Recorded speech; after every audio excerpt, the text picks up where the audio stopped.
Inflasi sedang terjadi di seluruh dunia dan meningkat tajam dengan cepat, terutama selama 9 bulan terakhir ini. Bagi ekonomi yang sadar, semua ini adalah akhir yang menakutkan. Bayangkan, sebuah perjalanan ekonomi yang hebat selama 3 dekade terakhir akan segera berakhir. Sekarang kita memasuki era baru ketidakstabilan stagflasi yang parah. Sahabat, banyak dari kita yang mungkin belum pernah mendengar tentang istilah stagflasi sampai baru-baru ini. Bahkan Anda mungkin jarang mendengar kata inflasi, kenaikan harga seperti keadaan di pasar-pasar tradisional seperti saat ini, kecuali di buku pelajaran sekolah yang teori saja. Untuk waktu yang lama hingga tahun 2021, sejak akhir tahun 70-an, inflasi, kenaikan harga dari tahun ke tahun berada di bawah target Bank Sentral negara maju sebesar 2%. Selama 3 dekade, ekonomi dunia terkendali. Sekarang dunia sedang dihadapkan dengan stagflasi yang persisten, resesi dengan inflasi tinggi. Winter is coming.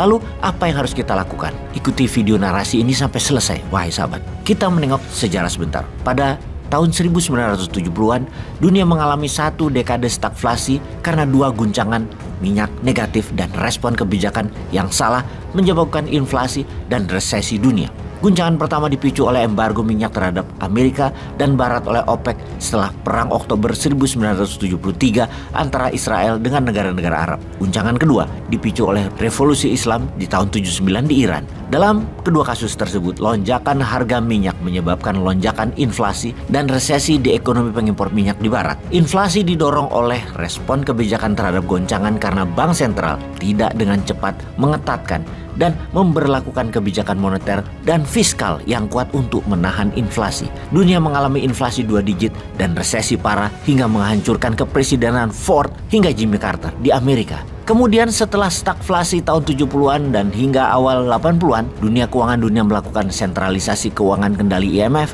dan strategi kendali suku bunga yang sukses yang dicirikan oleh inflasi yang rendah di negara-negara maju. Pertumbuhan ekonomi yang relatif stabil dan kuat dengan resesi yang pendek diatasi dengan permainan uang mudah atau quantitative easing dan uang ketat dalam quantitative tightening. Strategi keuangan memainkan bunga dan uang beredar tadi mulai retak ketika krisis keuangan di Amerika dan sebagian dunia di tahun 2008. Belum pulih seutuhnya, terjadi peningkatan tajam masalah keuangan dunia di tahun 2017 dengan perang dagang Amerika-Tiongkok. Kemudian pecah juga menjadi krisis keuangan dunia yang kemudian menjadi resesi ketika COVID di tahun 2000 dan kemudian saat ini meledak dengan perang Rusia di Ukraina. Sungguh ekonomi dunia kali ini berbeda. Inflasi yang meningkat sejak tahun 2021 menimbulkan banyak pertanyaan serius dan penting bermunculan diperdebatkan oleh para ekonom, para pembuat kebijakan, dan para investor. Apa sifat inflasi kali ini? Seberapa panjang periodenya? Apa kebijakan yang tepat yang harus dilakukan karena semua yang selama 30 tahun dilakukan, memainkan uang beredar,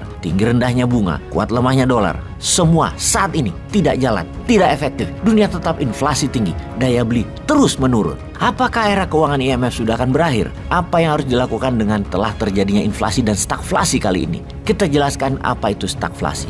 Stagflasi adalah stagnannya, diam pertumbuhan ekonomi dengan inflasi tinggi. Atau dengan kalimat lain, kondisi ekonomi dalam pertumbuhan ekonomi yang melemah, daya beli turun, angka pengangguran yang tinggi. Ini semua terjadi gabungan dari banyak hal dan berbeda dengan peristiwa ekonomi dunia yang telah berlalu. Kali ini baru lagi. Salah satu unsurnya misalnya perang Rusia di Ukraina yang mengganggu perdagangan energi, makanan, pupuk, logam industri, dan komoditas lainnya. Pemisahan Amerika sekutu dengan Tiongkok semakin menajam di semua dimensi perdagangan seperti barang, jasa, modal, tenaga kerja, teknologi, data, dan informasi, juga politik kawasan masalah Taiwan. Ditambah lagi OPEC Plus memainkan harga minyak untuk selalu tinggi. Apa yang dilakukan Amerika kemudian ternyata tidak membuat ekonomi lebih baik dengan strategi menaikkan suku bunga dolar. Dolar karenanya telah sepenuhnya dipersenjatai untuk tujuan strategis dan keamanan nasional Amerika, bukan untuk menyelesaikan masalah dunia. Posisi dolar sebagai mata uang global utama mulai menurun. Sistem perdagangan dunia juga rusak parah karena sanksi ekonomi terhadap Rusia meningkatkan biaya transaksi perdagangan ke nilai yang tidak pernah terbayangkan sebelumnya. Jadi seperti tahun 70-an, keadaan saat ini di tahun 2022 sama, guncangan negatif yang terus-menerus dan berpeluang menghasilkan stagflasi. Selain itu, rasio hutang yang tinggi akan menciptakan kondisi krisis utang yang tidak stabil, yaitu yang terburuk dari tahun 70-an dan yang terburuk dari periode pasca krisis keuangan global. 5 tahun ke depan mungkin merupakan krisis utang stagflasi yang belum pernah kita lihat sebelumnya. Jadi apa yang harus kita lakukan untuk menghadapi tahun kegelapan 2023? Ada 8 hal yang harus Anda lakukan sekarang. 1. Cash is king. Pelihara aset yang siap liquid saja. Non-liquid aset segera dijual sebelum nilainya jatuh. Hindari high risk investment dan properti, di mana krisis ekonomi high risk investment dan properti adalah yang pertama-tama akan jatuh. Lunasi hutang Anda. Bunga akan terus merangkak naik karena inflasi dan pengetatan uang beredar dari bank sentral. Jual aset nganggur sekarang juga sebelum harganya jatuh untuk melunasi hutang Anda. Sekali lagi, jauhi hutang, apapun jenis hutangnya. Kemudian tabunglah sekarang sebanyak mungkin kebutuhan Anda dan keluarga selama 1 tahun. Anda tidak akan tahu seberapa lama winter kali ini. Pada krisis 2023 kali ini, pengamat ekonomi memperkirakan setidaknya minimum 3 tahun untuk recovery penyembuhan ekonominya. PHK besar-besaran akan terjadi. Banyak resiko pendapatan tetap akan hilang. Kemudian kita lanjut, nomor 5. Lindungi diri Anda dan keluarga dengan asuransi kesehatan, asuransi jiwa, kemudian letakkan uang Anda di emas. Logam mulia adalah aset. Efisiensikan pengeluaran.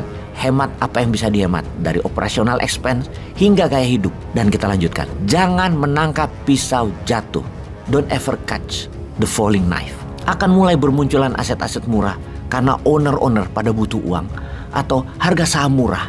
Juga harga kripto yang lagi turun. Jangan tergoda karena tidak bisa diprediksi seberapa dalam jurang kejatuhan harga-harga aset tersebut dan sulit untuk memprediksi kapan harga aset tersebut akan naik lagi.